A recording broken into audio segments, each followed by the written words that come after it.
kan ada apa ya namanya disebutnya sebuah pepatah gitu, tak kenal maka tak sayang, tak sayang maka tak cinta. Tak kenal. Boleh. Oke. Bisa. Pertama-tama mari kita ya perkenalan dulu, silakan dari Najul dulu. Oh, dulu. Oke, siap. Assalamualaikum warahmatullahi wabarakatuh. Waalaikumsalam. Perkenalkan, nama saya Rizal Dian, suka dipanggil Bejo. Dari masa kecil sampai dengan masa sekarang, alhamdulillah. Pengenalan singkatnya, saya masuk ke Teater Langka itu tahun 2013. Ketika awal masuk ke Ceko berarti ya, masuk 2013 dan saya itu lulus 2015. Ya maksudnya kalau di Langka itu angkatan ke-6 gitu ya. Itu sih namanya coba. Tadi teh kan Rijal Bejo. Nah, itu bisa disebut Bejo bukan Rijal, Bejo teh jauh. Kenapa disebut Bejo? Karena itu cikal bakalnya ya. Maksudnya cikal bakalnya itu dari SD. Dari SD itu banyak biasalah kalau anak-anak SD kan saling nyepet mungkinnya ngalandian, pada saudara mengalandian ngasih nama ke orang lain gitu kan, biar gampang, biar lebih kenal juga kan, dekat. Lebih akrab. Biar Karena akrab itu gitu kan. bapaknya.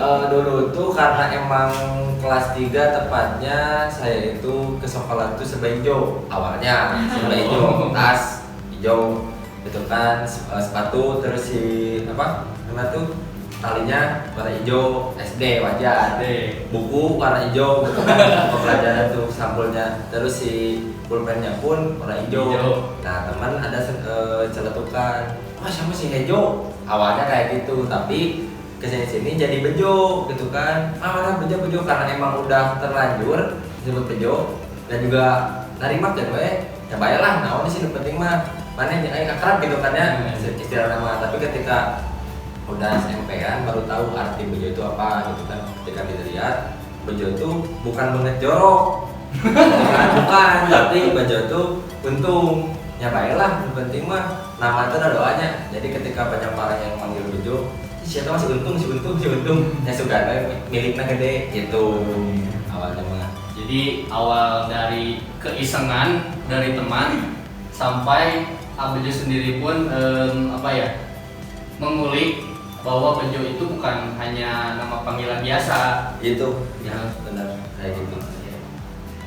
Selanjutnya silakan Teh Alda. Halo, kalau perkenalan ya, nama saya Elda Widianti.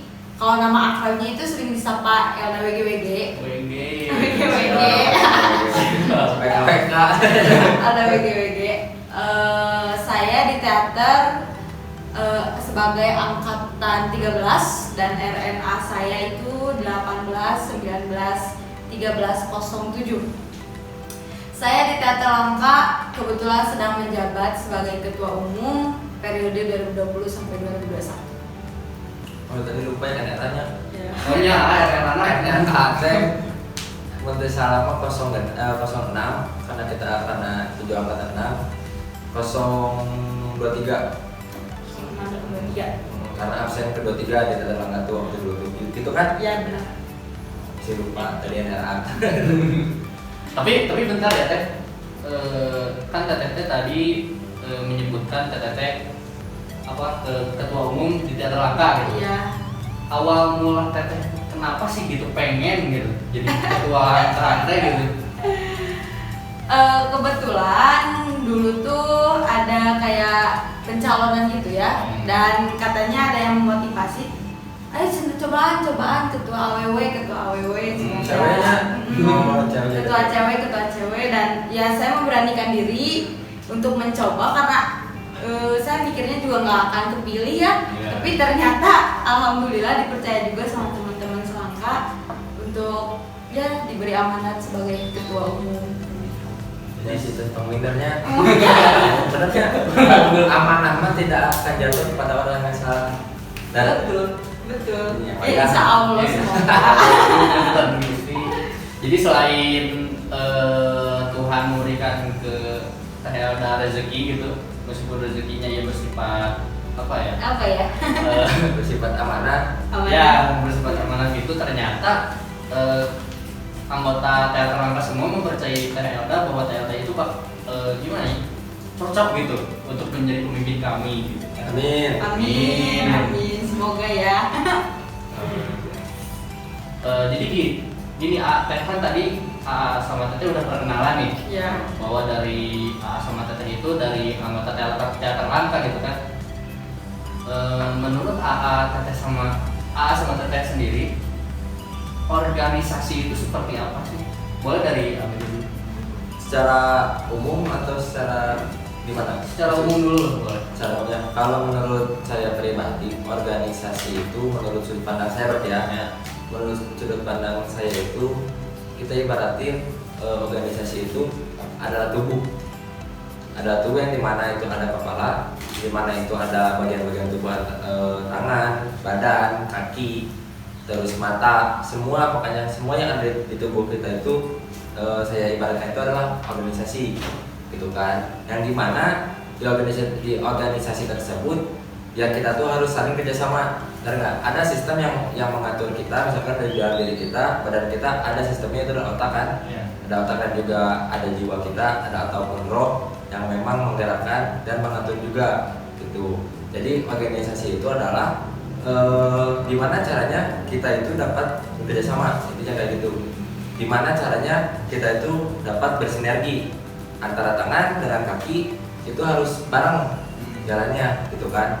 Kalau suatu organisasi itu tidak misalkan pincang, salah satunya misalkan kaki mau gerak ke kanan tapi si tangan ingin gerak ke kiri, ataupun badan ingin ke kanan tapi si pikiran ingin ke kiri, itu kan nggak akan balance intinya. Nah, dan juga kalau organisasi itu sendiri diibaratkan juga itu seperti kapal layar yang emang atau perahu yang emang besar gitu. Di situ banyak bagian juga kan, ada kapten kapalnya, ada kokinya gitu kan, ada juga misalkan tukang beres-beresnya. Dan di satu organisasi itu sendiri tidak ada bagian yang tidak penting kalau menurut saya. Ya, misalnya contohnya tukang beres-beres yang ada di satu kapal, ataupun tukang cuci piring yang ada di satu kapal gitu kan. Secara kalau kita lihat langsung, kenalan sih mana cicing didinya, cing naon pentingnya terpenting-penting ting gitu kan ya, kayak dan penting kan pasti kapten kapal ataupun nakoda ataupun navigator. Tapi kalau ketika tidak ada ataupun si tukang beres-beres ini tidak berfungsi di satu kapal tersebut, kabayang enak yang udah beres makan kesal ngagerokan kan. Kapten kapal bisa ngagerokan kan, kapten kapal bisa beres-beres bisa, tapi apakah itu tugas utama dari si kapten kapal atau bukan? Itu kan, makanya kalau organisasi itu sendiri, kalau menurut saya banyak ya hal-hal penting ataupun tidak ada bagian dari si organisasi tersebut yang memang tidak terpakai kayak gitu. Jadi penting semuanya kayak gitu sih kalau menurut saya pribadi. Jadi menurut Abejo itu tadi organisasi teh yang bagaikan kapal besar gitu. Kapal besar yang ada kokinya, ada apa itu? Ada nakodanya, ada kapal-kapalnya. Ya, dan itu pun sudah diatur gitu kan? Pasti ada aturan.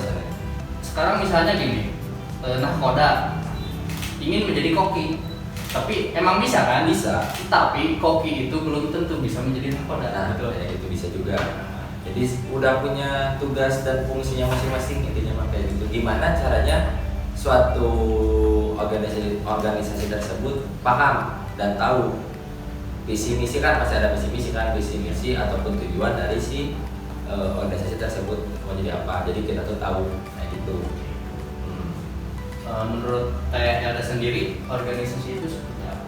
Kalau menurut sudut pandang saya pribadi, organisasi itu adalah suatu wadah atau suatu tempat yang di dalamnya itu terdapat sekumpulan orang yang beragam, yang berbeda, yang nantinya mereka akan membentuk satu kesatuan yang saling ketergantungan, dan nantinya mereka juga akan bekerja sama untuk mencapai tujuan, baik itu tujuan bersama ataupun tujuan pribadi. Jadi kalau ngomongin tentang organisasi, saya selalu ingat 4 hal itu.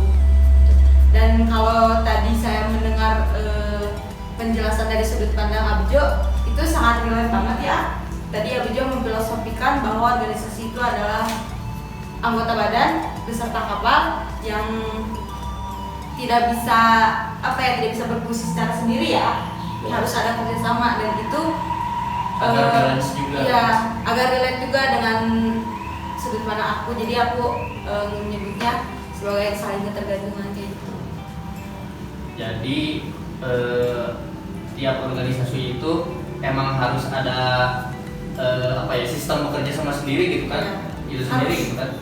Wajib semacamnya kalau gitu. Kalau nggak bekerja sama ya untuk kamu berorganisasi kan. Tadi kan organisasi secara itu Secara seni umum. gitu kan. Nah sekarang organisasi secara teater langka deh. Organisasi teater langka. Ya, ladies first boleh? Boleh? Boleh. Yang lagi ngejabat dulu. Iya. Biasanya. Kalau yang udah tua bingung. Kalau organisasi teater langka itu adalah organisasi atau tepatnya ekstrakurikuler ya, di bawah yang ada di SMA Negeri 1 Cicalengka di bawah naungan OSIS. Disebutnya sebagai ekstrakurikuler, tapi kan ya itu sama aja lah ya organisasi. Nah, itu adalah suatu ekstrakurikuler yang pelajari tentang bidang seni yang ada di SMA Negeri Cicalengka, yaitu dinamakan sebagai ekstrakurikuler teater langka, organisasi teater langka. Jadi teater langka itu khusus dibuat sebagai wadah atau tempat siswa-siswa di SMA Negeri 1 Cicalengka yang ingin belajar atau yang ingin memperdalam ilmu tentang seni. Jadi di teater langka itu kan di SMA Negeri 1 Cicalengka itu kan banyak ya organisasi dan bidang-bidangnya itu berbeda, dan kalau misalkan mau belajar tentang seni lebih dalam ya masuknya ke organisasi teater langka. Jadi di SMA Negeri Cicalengka itu SMA Negeri 1 Cicalengka itu organisasi apa ya disebutnya? Ya yang teratas gitu OSIS kan ya. OSIS. Jadi yang di bawahnya itu membentuk suatu wadah yang di situ pun terdapat teater langka gitu kan maksudnya. Ya bagiannya mungkin. Ya, bagian dari di bawah nama OSIS. Tetapi teater langka sendiri itu pun untuk siswa-siswa yang ingin belajar tentang seni gitu. Lebih khususnya Ya, lebih tentang khusus. seni. Kalau menurut Abijo, Sedikit untuk namanya juga ya dari Telda, mungkin dari Telda udah sedikit jelas, tapi ada tambahan sedikit di mana tadi kan kita tuh berada di bawah naungan OSIS gitu kan, ekstrakurikuler yang ada di bawah naungan OSIS gitu kan.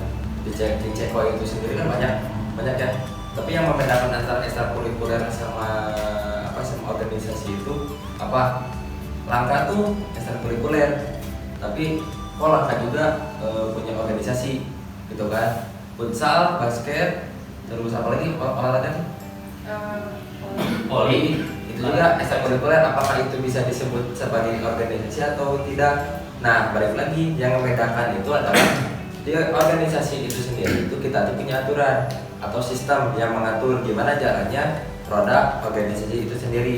Nah, teater langka kenapa bisa disebutkan sebagai organisasi di bawah naungan OSIS gitu kan? Karena teater langka pun punya aturan itu sendiri yang disebutkan yang biasa disebut itu ada ART, anggaran dasar rumah tangga gitu kan. OSIS punya, nih kita punya. Jadi aturan khusus yang emang berada di teater langka itu sendiri kayak gitu. Nah, kalau ekstrakurikuler itu cuma wadah yang emang mewadahi minat. Misalkan saya bisa main bola, saya bisa futsal, ataupun saya bisa main basket. Ya sudah, karena saya sukanya basket, ya udah saya ikutan basket gitu. Tapi kan di sananya nggak ada sistem ataupun anggaran rumah tangga yang emang mengatur gitu kan. Nah, kalau di langka itu sendiri, selain kita ingin berkesenian khususnya di bidang teater, banyak kan teater karena nari, aktor, terus artistika, banyak lagi kan kesenian yang ada di teater langka. Nah, tapi kita juga punya anggaran rumah ADART sendiri. Nah, jadi itu yang bedain antara ekstrakurikuler sama organisasi gitu. Walaupun kita tuh sama-sama di bawah naungan dari OSIS itu sendiri. Itu tadi pertanyaannya apa? Pertanyaannya tadi organisasi teater langka ya? Ya, menurut sudut pandang apa juga? Kalau dari sudut pandang saya itu sendiri, kalau Langkah itu kayak rumah intinya mah. Langkah itu rumah. Kenapa disebut rumah? Karena saya banyak belajar intinya itu. Saya banyak belajar ketika SMA itu saya banyak belajar di Datar Langkah bagaimana caranya mempunyai pandangan itu bukan cuma satu sudut pandang. Nah, Kang emang diajarkan gitu di Datar Langkah misalkan ada pembelajarannya? Enggak, tapi pengalaman. Dan juga mungkin teman-teman ketika memang teman-teman benar di organisasi di Datar Langkahnya, teman-teman bisa bawa poin-poin yang memang nantinya bakal terpakai di kehidupan teman-teman ketika teman-teman beres dari SMA itu sendiri. Kayak sudut pandang, misalkan menilai orang lain itu nggak bisa cuma kita misalkan oh situ mah salah jalan mana tong terpikir baturan yang situ mah comel misalkan jalan mana itu kan negatif dari orang-orang. Tapi kita itu nggak bisa ngejudge orang tersebut wah sih mah negatif, nggak bisa. Tapi pasti bakal ada yang positifnya. Baik lagi tadi di suatu organisasi itu baik itu orang baik itu orang jahat. Misalkan baik misalkan Elda itu kerjanya bagus, misalkan Eka itu nyakoreaman latihan antara kayak eksi sungkul gitu kan misalkan. Nah orang seperti Ega pun itu penting di suatu organisasi karena komponen-komponen itu sangat penting di sana. Kayak gitu sih. Kalau menurut saya Datar Langkah ya rumah yang banyak mengajarkan saya tuh harus kayak gimana gitu. Jadi di organisasi sendiri itu pun tidak kita juga tidak dapat hanya pelajaran doang gitu kan. Jelas. Jadi nambah kita tahu gitu, menambah sudut pandang, wawasan dan pengalaman juga kan. Pasti. Tadi sebelum lanjut ya ke pertanyaan selanjutnya. Tadi itu Abejo itu menyebutkan salah satu aturan di teater gimana ya? Ada salah satu aturan yang di Teater Langkah yang namanya ADART. ADART itu sendiri itu apa sih?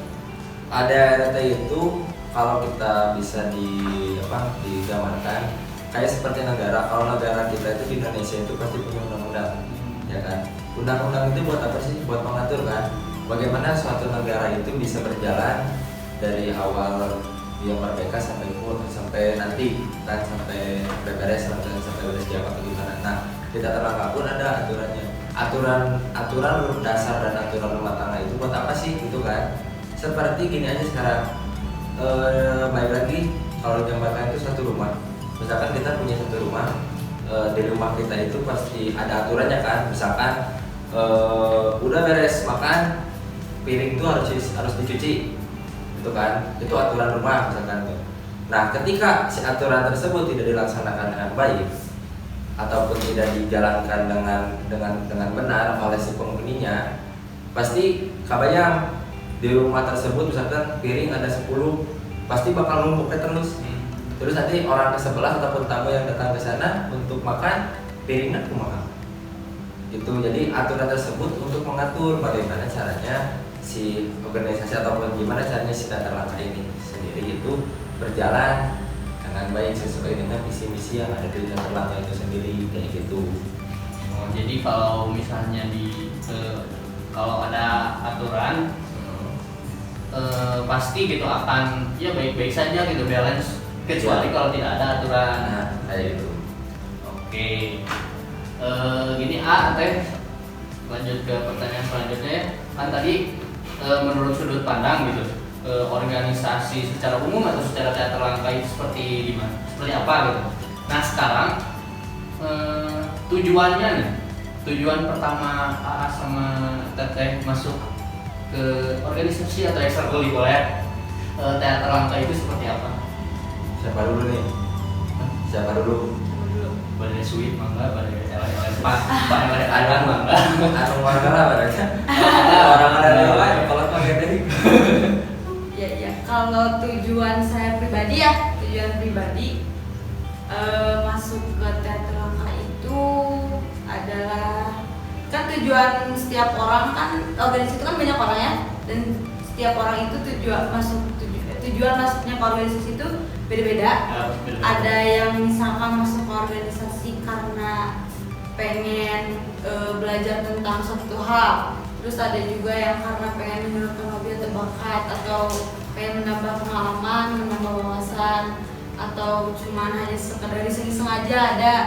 Nah, kalau saya termasuk orang yang pertamanya itu di samping karena saya ingin mencari kegiatan lebih, cuman nggak sekolah belajar pulang ke rumah, sekolah belajar pulang ke rumah. Boring gitu ya?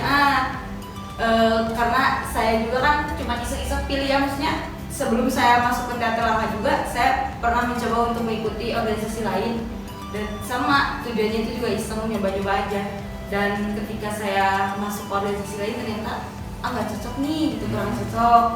Dan ketika saat itu saya melihat kan kalau hari Jumat di Ceko atau di SMA Negeri Cicalengka itu kan organisasi semua latihan kan, kumpul lah di Ceko tuh ramai banget kalau hari Jumat, harinya hari eskul. Dan ternyata organisasi teater langka itu selalu mendominasi dan pasti selalu yang mencolok gitu kan, karena kostumnya juga kan hitam-hitamnya selalu pasti kelihatan. Terus kayak nggak ada beban gitu, rame-rame aja. Terus saya juga melihat ada sesuatu hal yang unik, kayak misalkan di cara pemanasannya atau dari jargonnya, kayak itu apa ya gitu. Saya baru melihat gitu kan, bukan pemanasan yang seperti biasanya. Dan saya mencoba, saya pulang ke kelas, saya menanya ke teman-teman, dan ternyata temannya juga orangnya pada humble, langsung ayo ngeluar teater nyobaan. Dan ternyata pas saya masuk, ada kan modul yang membimbing, dan ternyata kita langsung kayak diarahkan nih, kamu pengennya apa, kamu masuk karena apa, karena saya emang nggak ada tujuan ya. Jadi tujuan saya masuk organisasi ke teater langka itu dapat tujuannya itu setelah ada proses pertemuan kayak gitu. Jadi iya, saya dapat tujuan itu setelah mengikuti proses pertemuan itu, baru saya menemukan tujuan pasti kalau saya pengen belajar tentang sesuatu hal ya, tentang sesuatu seni lah. Saya setidaknya gitu, ketika saya sudah masuk ke organisasi seni, saya bisa menguasai satu bidang seni. Kalau bisa lebih, alhamdulillah bisa tahu. Jadi menurut saya Dante, jadi tujuan orang itu emang beda-beda gitu kan, gak ada yang sama gitu kan. Pemikiran juga ya pasti beda. Ada yang bertujuan untuk menambah pengalaman, untuk belajar, dan untuk sosialisasi juga kan. Kalau menurut Abijo, tujuan awal masuk teater langka kan, tujuan awal masuk teater langka itu karena kemana? Dulu teh sama sih, kalau iseng itu kan, karena cuman bukan cuma teater langka sih yang emang benar, yang emang didaftarin kan. Biasanya kan udah ada tuh pendaftaran ekstrakurikuler, BSIan, WKB, misalnya kan mana. Tapi karena emang ada teman dekat juga masuk ke teater langka, ada Bima sama seangkatan di sana, Joy malah masuk ke teateran lah, ceritanya rame. Ayo, ketika masuk ke sana awalnya biasa sama aja, berarti nggak jauh beda sama yang dalam, sama aja. Kayaknya meski wae pun, tapi ada poin-poin ataupun momen yang beda gitu ketika masuk ke teater langka itu, yang dimana ini mereka juga duluran di dalam gitu. Kita bisa kenal sama seangkatan karena emang lebih kenal, emang lebih dekat gitu kan. Terus ke angkatan-angkatan juga emang nggak ada batasan gitu kan. Jadi asa boga lancip anyar ya di Ceko misalkan kayak gitu. Jadi ya udah terjerumus lama kan sampai sekarang jadi anggota teater langka kan, walaupun sudah jadi alumni juga kayak gitu. Jadi salah satu jadi apa ya? Jadi nyaman gitu kan di ekstrakurikuler teater langka itu karena momennya tersendiri kan gitu. Apa sih ada momennya makna tersendiri. Ya beda-beda gitu asal momen teh di teater langka mah menurut Abijo asa ngena gitu, asa enak gitu kan, asa enjoy. Nah itu sih kalau teater langka enak banget kan ngejalanin oke. Nah kan tadi tujuan nih teh. Nah di teater langka sendiri ada gak sih strukturnya gitu? Kan misalkan di kalau jauh-jauh lah di kelas misalnya, kan pasti ada tuh struktur. Nah di organisasi teater langka itu ada gak? Kalau misalkan ada, ya seperti apa gitu? struktur keorganisasian pasti ada ya kan, karena yang namanya organisasi kan kita belajar untuk mengelola dan mengorganisir supaya gimana nih organisasi ini bisa jalan. Di samping adanya ADART sebagai pedoman, tapi kita juga kan mempunyai unit-unit kerja yang disebut sebagai struktur organisasi tersebut. Kalau di Langkah, struktur organisasinya ada yang pertama ya ada ketua, terus ada wakil ketua, terus ada sekretaris dan bendahara. Setelah itu di bawah langsung ketua dan wakil ketua ada PSDMO, dan di bawah PSDMO ada per divisi-divisi. Divisinya apa aja? Banyak. Ada divisi aktor, divisi musik, divisi tari tradisional, tari modern, ada divisi artistik, terus ada divisi inventory, ada divisi danus, divisi humas, dan divisi publikasi dokumen. Kalau itu teh kan tadi dari ketua, wakil, bendahara, sekretaris gitu kan. Iya. Nah itu teh tugas-tugasnya itu gimana sih kan? Oh iya. Mulai dari ketua aja gitu. Kalau untuk manajemennya mungkin ya, Oh, iya. manajemen cara pengerjaannya atau tugas-tugasnya itu sudah diatur. Dan kalau di teater Langkah sendiri, tugas ketua dan wakil ketua itu mengurusi urusan luar dalam organisasi, dan wakilnya itu membantu ketua. Kalau misalkan ketua ada kerepotan nih atau ada urusan apa, ada nih wakil yang meng-cover tugas-tugas ketua. Terus kalau sekretaris tugasnya ya sudah jelas ya, yang mengurusi masalah pengadministrasian atau pengarsipan surat-surat keluar, surat masuk yang ada di teater Langkah. Terus bendahara mengurusi administrasi keuangan yang ada di teater Langkah. Terus ya mungkin yang membedakan antara organisasi teater Langkah dengan yang lain itu di PSDMO kali ya. Di teater Langkah ada PSDMO, yaitu pengembangan sumber daya manusia organisasi. Jadi PSDMO itu tugasnya bertanggung jawab atas semua sumber daya manusia yang ada di teater Langkah, kayak gitu, termasuk ke divisi-divisi yang ada di bawahnya, kayak divisi yang tadi semua. Nah, divisi-divisi tersebut juga mempunyai koor. Nah, koornya juga bertugas untuk mengurusi divisinya masing-masing. Jadi semua keputusan dan semua tugas-tugasnya sepenuhnya diserahkan kepada koor-koornya untuk mengurusi divisinya masing-masing, dan para koor itu langsung bertanggung jawabnya kepada PSDMO. Gitu. Dan nanti PSDMO bertanggung jawab langsung kepada ketua. Jadi kayak apa ya? Kayak rolling sebenarnya tanya dari misalkan PSDMO bertanggung jawab nyetek ke divisi yang ini. Ya karena kan sesuai dengan namanya ya, mengurusi sumber daya manusia yang ada di dalam organisasi tersebut. Jadi mungkin kalau PSDMO itu sendiri bertanggung jawab itu bukan ke bawah, tapi langsung kepada wakil ketua dan juga ketua. Itu karena kan tadi disebutkan sama Elna bahwa sebetulnya itu ketua, wakil ketua, sekretaris bendahara, ke bawahnya langsung dari seluruhnya itu adalah PSDMO gitu kan. Nah di PSDMO baru dari sini ke tiap divisi gitu. Kalau si tanggung jawab di sini itu ya langsung ke atas, langsung ke ketua gitu. Nanti misalkan nih ada sekarang bagi ketua, misalkan ingin menanyakan tentang kinerja dari divisi aktor. Nah Elna itu nggak harus ke turun jauh-jauh nyari ke orang ataupun ke anak-anak aktor, Tapi ke PSDMO. Nah nanti reportnya itu dari PSDMO.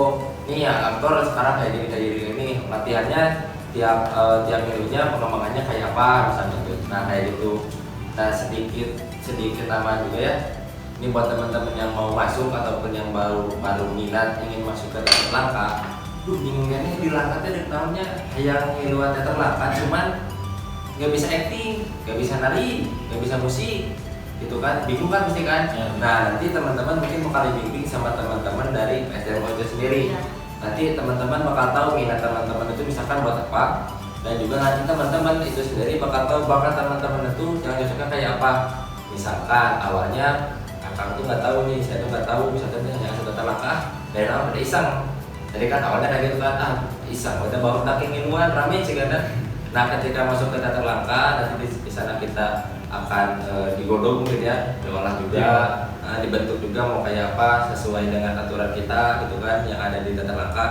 Nah nanti kita tahu Jo mana mah pantasnya asup ke artistik weh karena apa misalkan ada nanti kan biasanya kan PSDM itu biasanya udah tahu nih setiap orang tuh bakatnya tuh bagusnya tuh ke bidang apa jadi nanti pun kita bakal diarahkan. Jadi buat teman-teman yang memang baru mau masuk ataupun baru minat mau ikutan ke tata langkah jangan bingung nanti dia teater mana nawanannya kayaknya kaget teh orang mau acting kan bisa acting dan malu misalkan gitu kan tapi orang teh ingin masuk ke teater langkah. Nanti teman-teman ketika udah masuk benar-benar di teater langkah menjadi anggota teater langkah, nah nanti yang mengurusi unit tersebut adalah SDMO gitu. Itu kan yang membedakan antara organisasi yang ada di Ceko ya, antara teater langkah sama organisasi yang lainnya.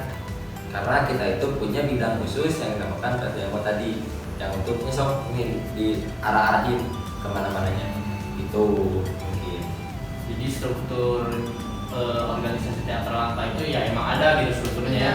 Sama buat teman-teman juga jangan pada bingung namun misalkan kalian teh karek masuk gitu jadi namanya asa garing asa bingung oke gitu orang teh jadi naon teh jadi di nanti ikut divisi musik bisa musik karena karena aku punya kelana pada acting malu jadi jangan bingung karena ada karena nanti juga kan ada masa penyesuaian ya. Ya. Nanti semuanya akan mencoba dulu setiap divisi yang ada di teater langkah gitu. Nanti kamu merasa cocoknya di mana dan nanti juga ada saran dari PSDMO kamu lebih baiknya di mana.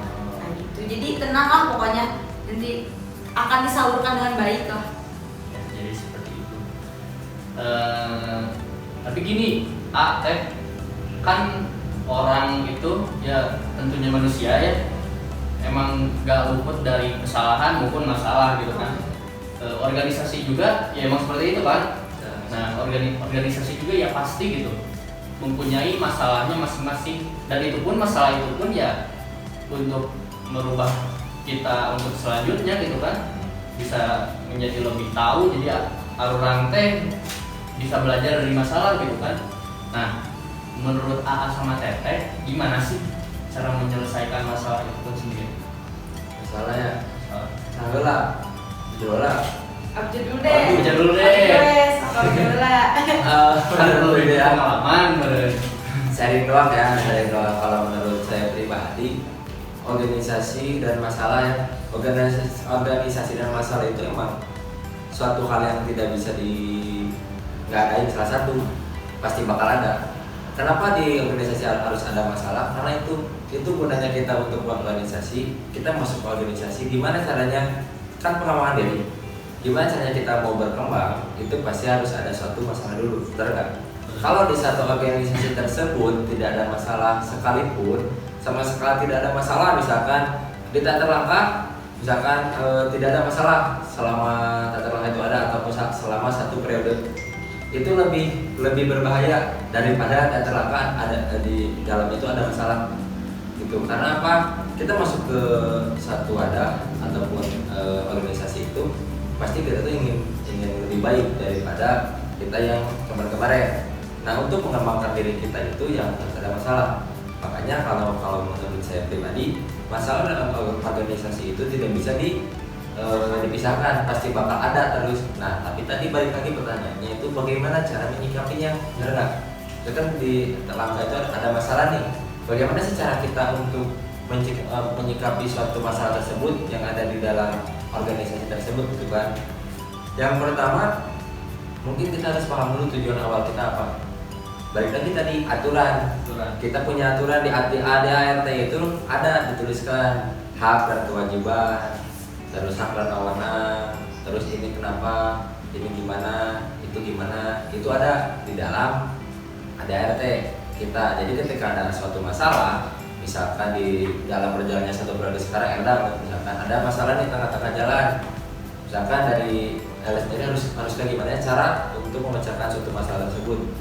Tinggal semuanya kalau ketika emang semuanya udah paham tentang organisasi ataupun dan paham tentang ADART yang ada di kita, itu sangat mudah untuk dipecahkan karena ADART itu sendiri bukan cuma aturan tapi sudah dipikirkan berapa tahun ke belakang sama peneliti. Jadi ketika udah tahu nih kultur di kita tuh kayak gini, ketika ada masalah A, kita tuh udah ada obatnya. Di mana obatnya itu ya ini di ADART seperti itu. Dan yang paling penting itu yang pertama ya, yang paling penting untuk memecahkan suatu masalah, baik itu masalah dimanapun organisasi di Datar Langka ataupun di luar Datar Langka, kita selalu lupa tentang komunikasi. Itu intinya kalau saya. Semua permasalahan yang ada di organisasi itu pasti tentang komunikasi ya, baik itu pemahamannya kayak gimana. Tapi ketika misalkan Ega sama Elda sekarang musuhan misalkan dan terkena misalkan gak enak karena misalkan sih Elda teh sebagai ketua nitah terus gitu kan, terus kan nitahan gitu Ega itu menurut Ega. Tapi menurut Elda bahwa nyata Elda kieu teh emang kudu kieu, soalnya langkah teh butuh ieu kayak gitu kan. Nah, ketika semua orang itu tahu tentang ADART-nya, tentang tadi balik lagi tentang hak, tentang kewajiban dan hak sebagai anggota itu seperti apa sih, gimana sih, dan hak sebagai dan kewajiban seorang dewan pengurus ataupun ketua itu kayak gimana sih. Nah, ketika kalian udah tahu, balik lagi udah tahu porsi kerja kalian itu seperti apa, tidak akan mungkin kalian saling bersiteguh tentang tegang antara pendapat kalian berdua gitu. Dan yang tadi yang tentang komunikasi, ketika nanti misalkan suatu permasalahan itu bisa beres, menurut saya pribadi dengan cara ngobrol, itu kan komunikasi. Ketika saya misalkan punya masalah sama Ega, ketika saya tidak langsung bicara sama Ega, apakah masalah tersebut bisa selesai atau tidak? Tidak kan? Nah, kebanyakan orang dan menurut saya pun yang pernah dialami oleh saya pun juga seperti itu. Misalkan kita ditetapkan nih, anggap saja kita satu angkatan sekarang ya. Misalkan Bejo itu punya masalah sama Elda yang sudah lebih menjabat. Tapi Bejo tuh mau ngomongnya tuh bukan ke Elda, tapi ngomongnya tuh ke Ega. Orang si Elda mah kieu gimana? Dikasih tahu bolongnya kayak gimana, jeleknya kayak gimana, gitu kan? Jadi istilahnya itu ngedoktrin orang lain, gimana caranya orang lain pun yang emang apa yang kita obrolin itu bisa ngedoktrin dia nggak suka juga sama Elda. Padahal kan orang lain itu tidak tahu masalahnya itu apa, pengalaman gitu kan. Tapi karena emang si komunikasinya ini emang jelek di sananya, pasti nanti itu bakal ada dua kubu, termasuk ada punya si Bejo kieu. Ada pun ngomong ke teman-temannya, misalkan ke teman-teman ceweknya, misalkan Bejo ngomongnya ke teman-teman cowok, Elda ke teman-teman cewek, masih itu mau gini. Elda pun sama si Bejo mau gini. Otomatis nggak akan ada jalan tengahnya di sananya, gitu kan. Makanya yang pertama kali itu adalah komunikasi yang harus kita udah ngerti, maka komunikasikan gimana caranya. Baik itu misalkan ketika diobrolin itu yang keluarnya itu enak atau enggak, yang penting itu udah diutarain langsung ke orangnya itu. Jadi ketika teman-teman misalkan yang sekarang di Datar Langka ada ataupun di organisasi lain ada masalah, intinya mah kalian harus tahu tentang aturan di rumah kalian kayak gimana, terus ngobrol itu. Gimana pun kalian pintar orangnya, gimana pun kalian ngerti, misalkan wah ada orang ada jago, ada masalah kemarin orang tahu jalan ke orang gimana, tapi ketika kalian gak bisa ngobrol sama masalahnya, itu yang jadi masalah sebenarnya mah. Itu makanya di Datar Langka itu kan ada internasional, bener nggak? Visi misi dari Datar Langka internasional secara publis kan. Nah, ketika emang si internasional ini, kenapa sih harus internasional? Ya kita harus emang kayak keluarga gitu. Dimana ketika ada adik masalah sama kakaknya, ya mau nggak mau adik itu yang sendiri ngomong ke kakaknya ataupun kakaknya yang emang harus ngomong langsung ke adiknya, itu harus kayak gitu. Jangan sampai si kalau ngedoktrin orang lain yang emang tidak tahu apa-apa, takutnya nih biasanya gitu kan, benar nggak? Sama kan? Biasanya gitu kan, ngedoktrin orang lain yang tidak tahu apa-apa sama kalian dikasih doktrin yang negatif, dia membenci si orang tersebut, padahal mah nggak ada urusannya. Kayak gitu sih kalau dari saya pribadi. Jadi salah satu nama ya intinya teh ya harus komunikasi dulu gitu kan ya. Paham dulu tentang ADART dulu, paham tentang aturannya dulu. Nah udah paham tentang aturannya, baru komunikasi langsung. Misalkan Bejo masalahnya sama Ega, Bejo tuh harusnya langsung ngomong ke Ega, seharusnya. Kalaupun bisa. kalaupun nanti misalkan bejonya kenapa aku ngomongin si Ega mau ya misalkan gitu kan, kita ngomong ya ada dah si Ega mau gini. Nah sebagai temannya ataupun sebagai orang yang dapat doktrinan tersebut ketika udah tahu aturan tadi kan, udah pernah keluarga bilang mah. Nah tugas sebagai temannya ketika si orang yang suka bajunya nggak mau ngomong ke Ega, tugas ada itu nyahir tuh orang banyak di banturan. Nah kayak gitu ketika emang udah tahu udah ngerti tetap nantinya mah kayak gitu. Jadi tong sarwana gitu berarti cepat Nah, sesudah nama. kayak gitu jangan samanya nih Pak. Kalau menurut Teh Alda bagaimana? Kalau menurut Teh Elda mungkin nanti struktur di lapangannya ya, cara di lapangannya itu kayak gimana mungkin ya yang paling utama itu ya temukan dulu lah orang yang bermasalahnya gitu, yang bersangkutan, yuk ngobrol gitu, kalian ngobrol dulu. Kalau misalkan nanti masih belum beres juga ya bisa nanti ditemuin dengan siapa. Ini ada orang yang ketiga yang membantu untuk menyelesaikan masalah itu. Nah, tentunya itu juga di apa ya? Ada pedomannya gitu. Jadi mengikuti tata langkah dan si orang yang ketiga itu bukan siapa gitu, tapi kalau di tata langkah kan sudah ada kan pes demo. Nah, mungkin fungsinya juga itu pes demo untuk membantu menyelesaikan masalah-masalah para SDM-nya gitu. Nah, yang terpenting di tata langkah itu kan menganut asas kekeluargaannya. Nah, jadi segala sesuatu diselesaikan dengan secara kekeluargaan. Dan yang terpenting kalau misalkan kita udah tahap si orang yang bersangkutan aja masih belum beres, terus menyangkut melibatkan orang yang ketiga masih juga belum beres, mungkin kita perlu musyawarah yang besar nih. Ada tuh di ADRT ada musyawarah besar itu untuk menyelesaikan masalah-masalah yang lebih besar. Makanya kenapa harus tadi yang pertama menurut tadi dipotong ya, menurut Paham ADRT. Menurut saya itu harus paham ADRT biar tahu gitu kan masalah itu ada tingkatnya juga kan, ada yang kecil, sedang dan juga tinggi gitu kan. Nah kita juga tahu cara penyelesaiannya itu ada juga. Tadi misalkan kalau masalahnya sedang atau masalahnya itu rendah, ya udah kita secara keluarga dari kan pihak satu sama pihak dua ditemuin sama PTO gitu kan, sok ngobrol. Ketika masalahnya sedang misalkan oke, PTO sebagai orang ketiga ataupun penengah dan netral biar dua-duanya saling ngerti. Tapi ketika si PTO juga udah turun tangan dan tidak bisa, nah ada juga kan misalkan tadi ada itu disebutkan bahwa tadi dia mau musyawarah gedein gitu, kita bareng-bareng satu keluarga gede untuk apa, untuk memecahkan masalah ini. Makanya poin pertama yang emang harus teman-teman mengerti itu sebelum teman-teman tahu caranya kayak gimana, paham dulu ada yang kita tuh apa.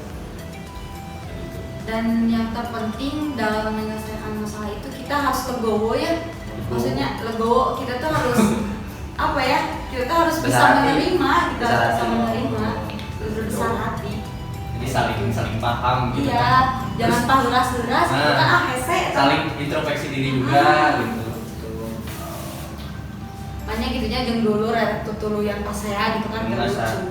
Asa terhana hati oke. Jadi harus legowo lah, harus berbesar hati.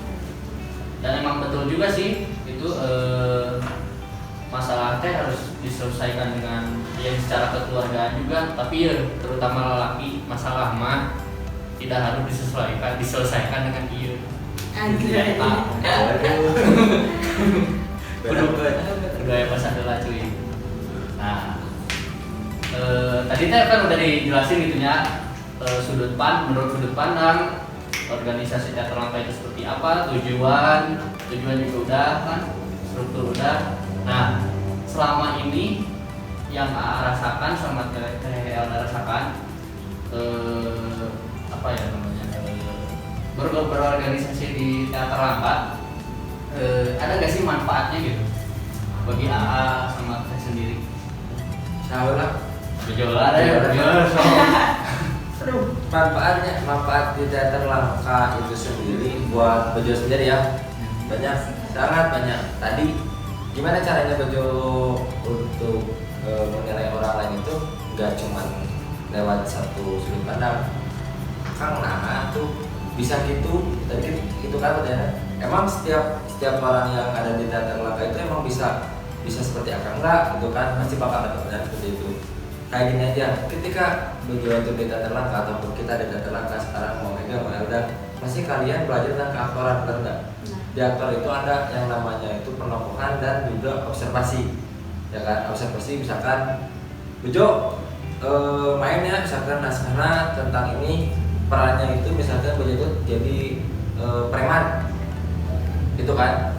Nah otomatis Bejo pun selain baca, tapi premannya itu yang emang preman yang misalkan ngajamret ataupun preman yang malak, tapi bukan buat dia, bukan buat huru hara, tapi buat ngehidupin keluarganya ataupun menyepalakan adiknya misalkan. Pasti Bejo pun harus tahu nih, misalkan kan preman yang seperti itu tuh kayak gimana orangnya. Nah otomatis Bejo pun di sana harus menjadi orang tersebut dulu, gitu kan. Banyak sudut pandang, kok kayak gini, kok kayak gitu, kok kayak gini. Nah karena emang di Teater Langka itu belajar tentang penokohan dan juga observasi, otomatis ke bawah seberes dari Teater Langka ataupun seberes dari pemaparan tersebut tuh ternyata tidak semua orang itu jelek tuh emang pure semuanya jelek, tapi setiap orang yang jelek pun pasti ada kebaikannya, dan sebaliknya ketika ada orang baik pun pasti ada kejelekannya. Nah itu mau balik lagi gimana cara kita menyikapinya, apakah kita mau anggap dia jelek atau kita mau anggap dia bagus. Nah itu makanya di Teater Langka mah banyak lah pengalaman sebenarnya. Nah sih hasil dari Teater Langkanya banyak. Seperti sebuah pepatah berenya, manfaat dari apa Joma, don't judge a book by its cover. Jadi orang teh emang nggak boleh gitu mandang orang teh dari segi tampangnya doang gitu kan. Misalkan orang iya di mana mah sok preman gitu di mana teh nya sok malak, sok dengan duit juga teu halal, padahal di sisi lainnya sendiri orang itu teh melakukan seperti itu teh ya pasti punya alasannya. Misalkan nya gawe bisa meureun ya terpaksa meureun mencari uangnya seperti itu kan. Banyak sih kalau pengalaman secara artinya, tapi banyak juga sih pengalaman misalkan kayak artistik nih, ada bidang artistik kan. Nah kita tuh lebih tahu tentang gimana caranya bikin ini ataupun estetikanya kayak gimana, estetiknya kayak gimana. Itu juga banyak sih. Jadi lebih mengenal kehidupan tuh nggak cuma satu sudut pandang yang punya kebaikannya, tapi kita banyak harus banyak sudut pandang, dalam artian kita nggak berpikir dari benar, nggak bisa cuma kita mau goreng yang goreng, nggak bisa, bukan cuma buat manusia aja tapi buat segala hal gitu kan. Seperti itu kalau pengalaman di Teater Langka yang dirasakan sampai sekarang itu seperti apa ya, salah satunya kalau sebutin satu-satu mungkin terlalu banyak, tapi salah satunya yang emang bermanfaat sampai sekarang itu seperti itu kayak gitu. Menurut Teh Elda sendiri apa manfaat yang dirasakan? Manfaat yang dirasakan itu pasti banyak banget ya. Banyak. Di samping dari tujuan tadi kita kan otomatis kalau misalkan tujuan kita tercapai, kita auto mendapatkan manfaat kan, otomatis mendapatkan manfaat. Di samping itu kayak manfaat yang tidak disengaja kita cari, misalkan kayak saya selama 2 tahun mau 3 tahun di Teater Langka, saya menjadi tahu bahwa segala sesuatu itu penting, hal sepele pun itu penting. Kayak dulu kan saya belum tahu ya, saya merasa bahwa dulu kan diajarin nih pas pemanasan olah mimpi buka kan yang kayak gitu, dan saya menganggap ini jangan naon sih ya gitu, jangan naon gitu. Dan ternyata ternyata saya itu tidak terlalu serius gitu belajar tentang itu, hingga pada akhirnya pas saya terpilih menjadi aktor, saya gugup dan saya kurang lepas gitu, karena yaitu kita tidak ternyata hal yang sepele pun, hal yang terlihat seperti tidak penting, ternyata pasti selalu ada manfaatnya gitu. Jadi kita nggak bisa melihat sesuatu dari kita nggak bisa menyimpulkan sesuatu sebelum kita tahu gitu, dan manfaat itu nggak bisa kita dapatkan secara langsung. Misalkan nih kita ngelakuin ini kita kayak nanti sih orang nggak manfaatnya kikian, padahal manfaat itu bisa kita dapatkan misalkan 2 tahun ke depan, terus apa kita udah jadi udah bekerja atau segala macam kan. Nah itu terus kayak kita juga kan, saya dulu pikiran saya kalau misalkan dalam suatu komunitas itu yang paling penting itu adalah aktor, paling penting itu adalah aktor. Tapi ternyata itu salah. Selama saya berproses ternyata semua itu penting, dan saya sangat ingat sekali kata-kata dari Om Ilham bahwa pertunjukan yang hebat itu di belakangnya ada tim produksi yang kuat. Dan ternyata itu benar, perkara kostum saja gitu, aktor dititah dengan kostum sorangan gitu, segala macam kan layernya. Jadi kita tuh ada tim produksi yang benar-benar bekerja untuk membantu membuat acara tersebut lancar gitu, termasuk kan segala kayak tim make up kayak gitu kan terlihatnya seperti kurang ininya, tapi itu benar-benar membantu banget kan. Jadi pola pikir kita tuh benar-benar berubah gitu dari yang asalnya kayak yang terpenting itu adalah aktor, tapi ternyata tidak. Ternyata no. Itu benar-benar manfaat banget itu yang saya dapatkan sih.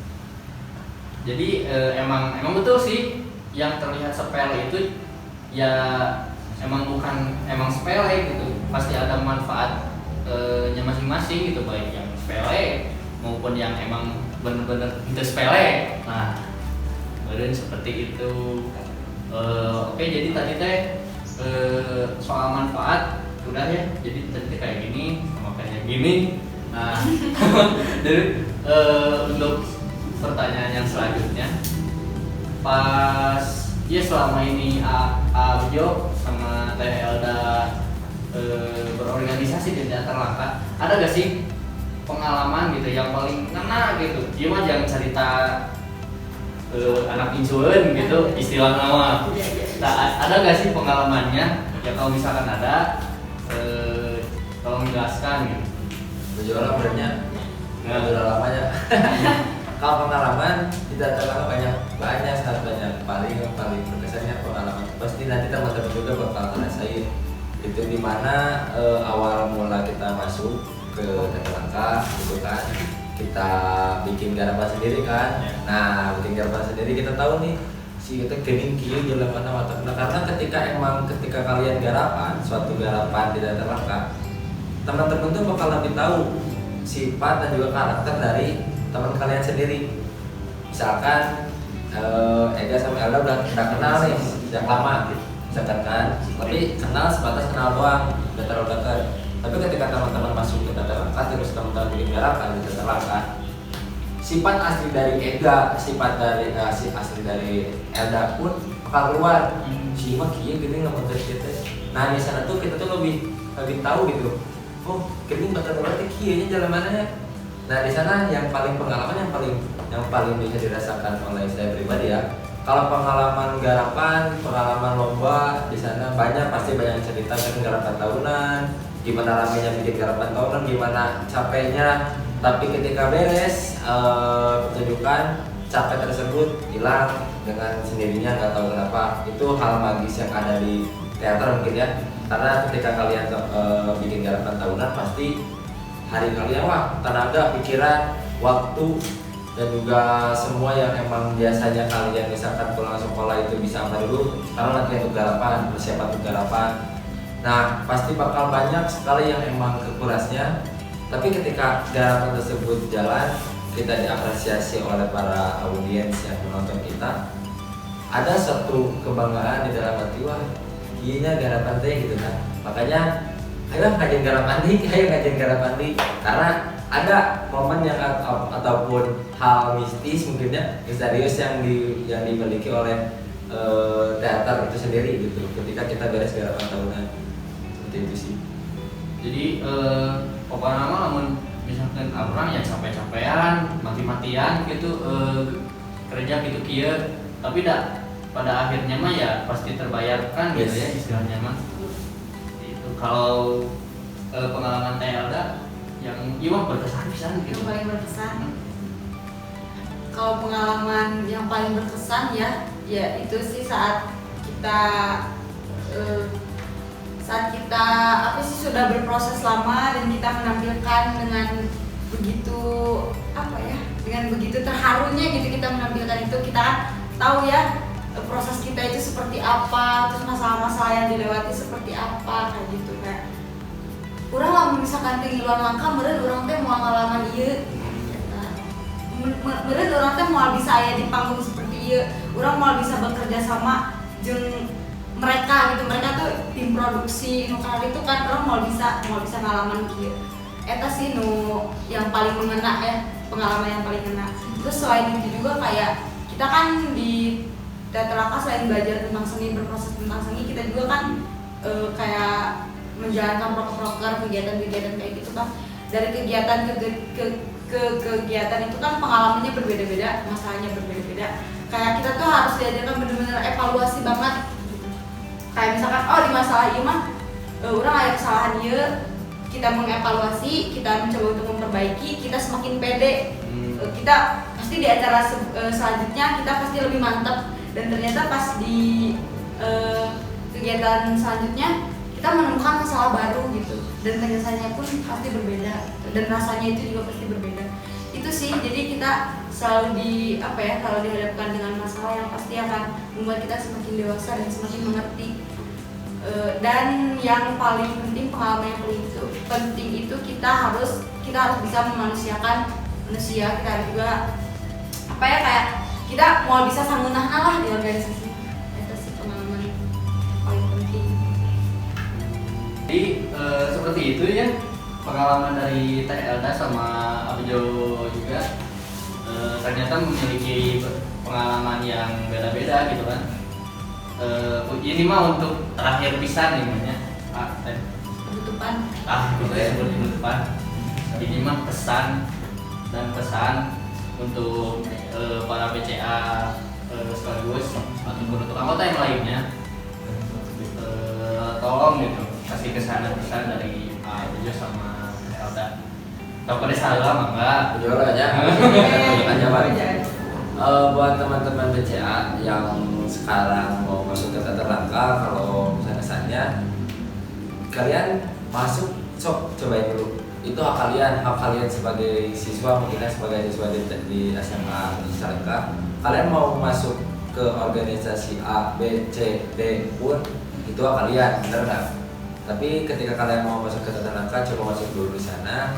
Nanti juga teman-teman bakal tahu gimana, apakah benar enggak yang disebutin sama Bejo, sama Ella, terus sama Ega, di Langka tuh ya kita tuh keluargaan kayak gimana. Nah nanti teman-teman itu nggak akan dapat ketika teman-teman tidak mencobanya. Makanya khusus buat teman-teman dari si BCA ini, coba sama teman-teman manfaatin waktu teman-teman itu sendiri. Ketika teman-teman ada di Teater Langka, teman-teman fokusin gimana caranya dapetin ilmu-ilmu yang ada di Teater Langka. Tapi ketika teman-teman di luar Teater Langka, enggak, bebas. Cuma teman-teman mau gimana pun juga itu hak teman-teman. Seperti itu sih. Maka coba adalah itu nama gitu. Semangat terus jangan sampai loyo masih ada, tapi balik lagi kan. Niat awal teman-teman masuk ke Langka itu kayak apa, dan ketika emang teman-teman ingin seperti angkatan-angkatan atas yang memang sekarang jadi anggota, jadi dewan pengurus, kayak gimana rasanya, teman-teman ya mau nggak mau harus tekunin dulu satu hal tentang Teater Langka itu apa sih. Semangat, intinya mas semangat, jangan sampai misalkan turun semangatnya, temannya ya salah satunya ngingetin, itu kan tugas teman ya. Tugas namanya teman itu saling mengingatkan, ayo asup deh, ayo latihan deh. Nanti juga teman-teman pasti bakal dapat feel-nya teman-teman tuh, oh iya yang disebutkan Teater Langka tuh kayak gini, kayak gitu sih. Nuhun. Ya, jadi kesan-kesan dari Abjo seperti itu. Pokoknya inti nama kaliannya ulah kumeo memeh dipacok. Teraing aja teraing. Itu aja teraing. Daripada tidak mencoba sama sekali, mending ngocok. Jadi yang terakhir untuk Teh Elda, pesan dan pesan BCA. Kalau kesan di Teater Langka itu pasti rame ya, rame. Benar kata Bejo, kalian harus mencoba. Karena nanti dengan seiring berjalannya waktu kalian akan menemukan keunikan-keunikan di Langka yang berbeda banget dengan organisasi lain. Itu jelas berbeda. walaupun misalkan di dalamnya itu nanti akan menemukan kerudetan-kerudetan dan kerungsingan-kerungsingan yang ada, tapi itu Nikmati weh. nikmati dan pasti kalian juga akan mendapatkan hal-hal yang bermakna yang lain di teater angka. Pasti bakal aya ramena lah. Coba kan orang-orang di teater angka itu kan orang-orang yang terkesan santuy dan nyalse, karena nyalse. Jadi serudet apapun pasti akan ada orang sesuai kalem nyalse. Nah, pokoknya mah Sisi kalem itu pokoknya mah pastilah rame gitu. Kalau kesan ya pasti rame di teater angka rame. Kalau buat pesan, kalian jangan pernah berhenti sebelum kalian menemukan makna. Seperti itu sih. Berat. Cukup mengena sekali gitu loh. Paling yang terakhir ya, karena sudah di penghujung waktu juga, ya cukup sekian gitu. Di konten catatan 14 kali ini, terima kasih untuk Aljo sama Teh Elda ya menyempatkan waktunya untuk apa ya disebutnya Sharing lah ya. sharing lah tentang organisasian ini gitu.